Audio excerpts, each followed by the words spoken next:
ஒன்றிய அரசு அந்த கால தாமதம்லாம் எதுவும் செய்யாமல் தமிழ்நாட்டு மக்கள் அவங்களுடைய உணர்வுகளுக்கு மதிப்பு கொடுத்து இதை சீக்கிரமாகவே இதை சால்வ் பண்ணணும் அப்படின்றதான் இங்கே நான் கேட்டுக்கிறேன். சரி, ஓகே, இதுக்கு நிரந்தர தீர்வு தான் என்ன அப்படின்னா, அந்த கல்வி பொது பட்டியலேருந்து மாநில பட்டியலுக்கு கொண்டு வரணும்.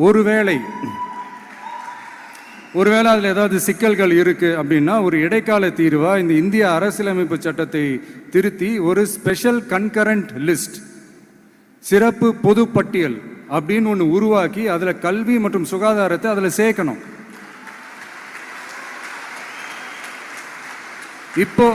இப்போ இருக்கிற அந்த பொதுப்பட்டியல் என்ன ஒரு பிரச்சனை அப்படின்னா, நீங்கள் அந்த துறைகள்லாம் பார்த்தீங்கன்னா மாநில அரசுகளுக்கு என்னதான் அதில் அதிகாரம் இருந்தாலும் அது முழுக்க ஒன்றிய அரசினுடைய கட்டுப்பாட்டில் தான் இருக்குது.